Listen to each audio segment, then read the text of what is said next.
Hi friends, welcome back to my channel, Chris D Redefined, and as you can tell, today I will be talking about football. So, I've got my gear on. Also, I am going to be teaching a football online class to students right after I do this. So I figured kill two birds with one stone, and kind of do a Philadelphia Eagles update and then teach my class about NFL football.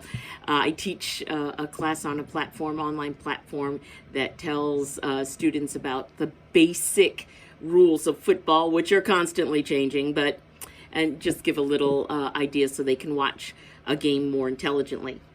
And let's start with my Philadelphia Eagles. Always controversy. It's the Philadelphia Eagles. There's always drama. I've been a Philadelphia Eagles fan since I was probably 6 years old. So there's always some kind of drama. So this week, we all know that if you're a Philadelphia Eagles fan, that we have dropped. We were the #1 seed for the NFC. And now we've dropped to #3 behind the Bears. They're #1. Wow, those guys were on fire. The Rams, who lost. We could, the Birds, if we had won, we could have been the #1 seed. But instead, we lost to the Bears, and the Rams lost. And now, instead of sitting at #1, we are #3 seed. And we are just going to be praying that Dallas doesn't catch up. They're a game and a half behind us, and we're just praying that Dallas has a bad few weeks these next 2 or 3 weeks. So yeah, our defense played really poorly. Our coaches coached very poorly last Friday, which we played the day after Thanksgiving, so on Black Friday. Our coaches coached. We got out-coached. Our quarterback, Jalen, looked lost and back to his old habits of dropping his eyes, not seeing open players, and scrambling. He turned over the ball twice during that game, which is weird for Jalen. He's the best quarterback in regard. He still has the best record for not turning the ball over, but he did it twice in that last game against the Bears. The Bears wanted it more. They played harder than we did, and they outcoached us, and they were fired up and won. That's basically what happened. Our offense looks like the offense of 2023, when we collapsed and just ruined that season. Again, we were 10-1. And all of a sudden, the team started imploding onto itself.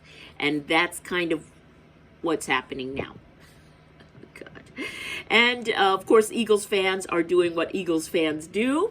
I watch, 4 or 5 podcasts. And I study Portuguese and do all kinds of other things. But I watch the podcast carefully, and Eagles fans are pissed off, like me, and trying to figure out why our offense is looking like the offense of 2023, when Nick Sirianni, head coach, almost lost his job, and we had to fire the offensive coordinator, Brian Johnson, and then we had to hire Kellen Moore, we did so well and won the Super Bowl last season that he moved on and is the head coach. I think it's New Orleans, and they're doing terrible right now. But now we've got Kevin Patullo, who is, according to some reports, Nick Sirianni's right-hand man, best friend. He came over from the Colts, I believe it was. When Sirianni came, he brought Kevin Patullo with him.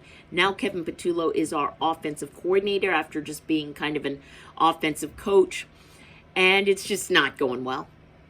Our play calls don't make any sense. There's no rhythm to the play calling. There's no progressive steps that are cohesive on our, one play is supposed to build to another, and create points. And that's not what happens. It's almost like they call a play, hopefully it works. Okay, what's the next play? I don't know.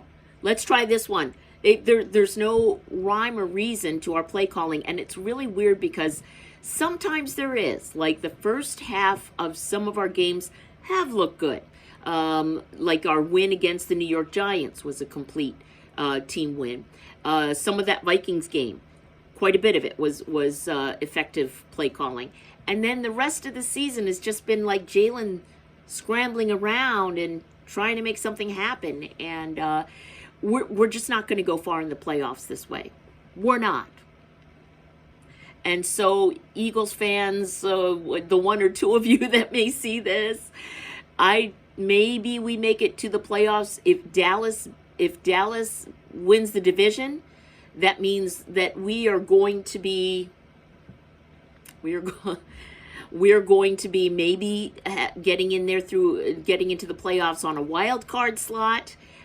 We'll be lucky to win one playoff game. That's in my opinion. If we keep going like this. Now, we play Monday night against the Chargers out there. I think it's out there in California. Is it California? Or are they coming here? Oh, I can't remember. So, if we lose, then we could possibly lose out and not even make the playoffs. It's that bad. Yeah, it's that bad. So, I don't know what to say. I'm a diehard Eagles fan, but those of you that know Eagles fans out there, we're not pom-poms, cheerleaders, and our team's going to win. No, we don't do that. Eagles fans are smart. We know what we're seeing. We're X's and O's analysts, and we know what we see. I see our quarterback not playing well. I see our offensive coordinator not calling smart plays and active incohesively. I see our head coach who, during a last press conference, said he doesn't really have any answers, which is what he said 2 years ago when we collapsed. So, Nick Sirianni, you brought us to the big game last year. We won the whole thing. Congrats. Awesome, awesome, awesome. I think it's because our team was healthy and we had Vic Fangio. And our defense was really young and hungry.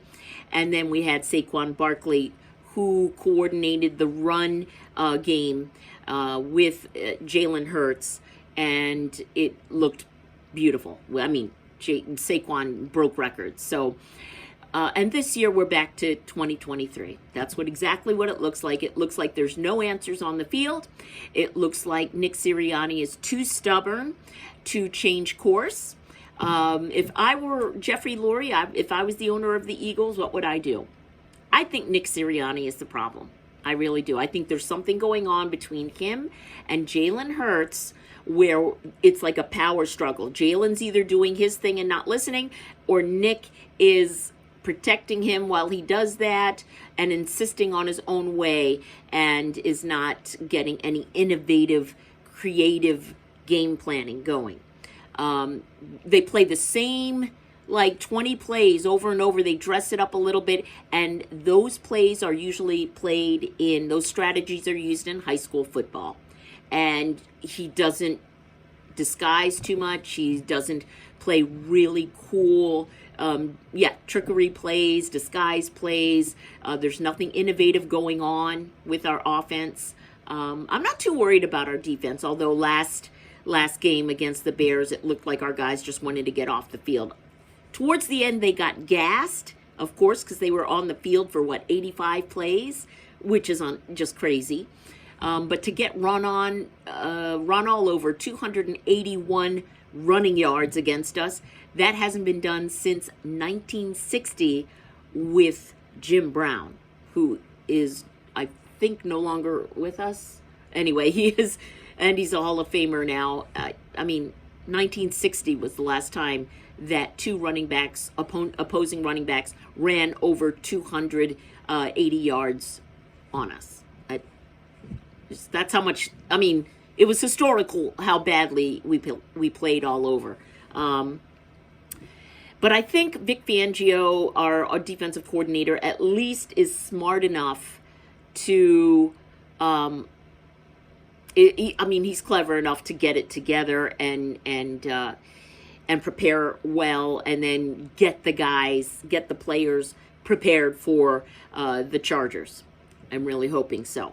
But the offense, I have very little faith that, I mean, unless all of a sudden they have a consultant come in like Frank Reich, you know, and Frank Reich is consulting with us.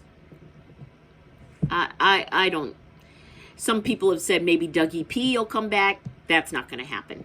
That's not going to happen. The dynamic between Dougie P and Howie and Jeffrey damaged, and then, you know, it just is weird. Nick Sirianni getting advice from Dougie P when Dougie P's statue is out in front of the link.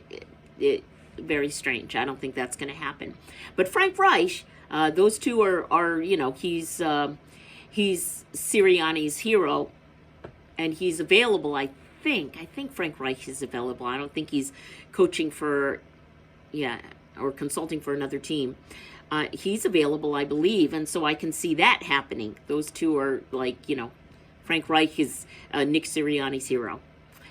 So I can see that going on. It's still a weird dynamic, but I can see how that could happen. I don't know what to do. I don't think our offense is going to change. Would I like to see our backup quarterback just do a game? Like, let's see how he does in a game? Yes, I would. Is that going to happen? No. They're not going to bench Jalen, you know, our $36 million a year quarterback, whatever it is. And then, you know, you never know. He's a tough personality-wise. He's tough, but you never know. He could get his feelings hurt if you bench him, and then the whole thing just collapses. But it's going to collapse anyway. But many fans are calling for Tanner McKee. I even would like to see Tanner McKee, our backup quarterback, on the field. I think he brings a totally different skill set to the game, but I don't see it happening. I just think there's too many things that are going to prevent that from happening.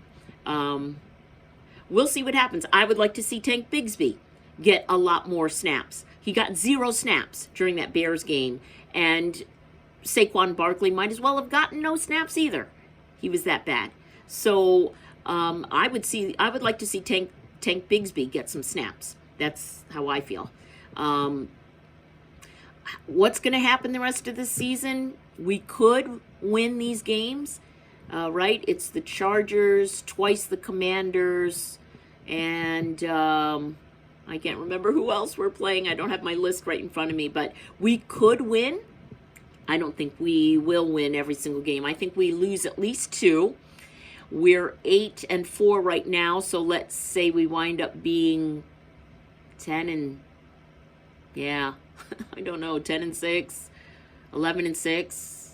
We could make it to the playoffs, but if we make it to the playoffs, we're only going to win. If we win 1 game, and that'll be that, because our offense is completely vanilla, completely predictable, and every team out there knows exactly what we're bringing to the field. So unless we do some major changes, I don't see us going very far. And that is the feeling of a lot of Philadelphia Eagles analysts, and probably at least 50% of the fans, if not more. And if you're an Eagles fan watching this, please stop egging Kevin Patullo's house. It's just not, it's not cool. It's probably some teenagers, you know, doing it, but not cool, man. He's got a family. You know, he's trying to do his job. He doesn't want to suck. He sucks, but he doesn't want to suck. So let's just, my feeling is either get him a consultant that really calls the plays and kind of pretend he's calling the plays, but it's not him, or, you know, get him up in the booth and switch him out.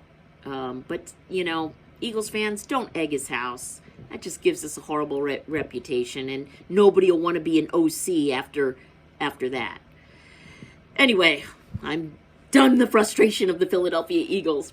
Hopefully you like the content. If you do, please hit the subscribe button, and I'll see you next time here at my channel, Chris D. Redefined.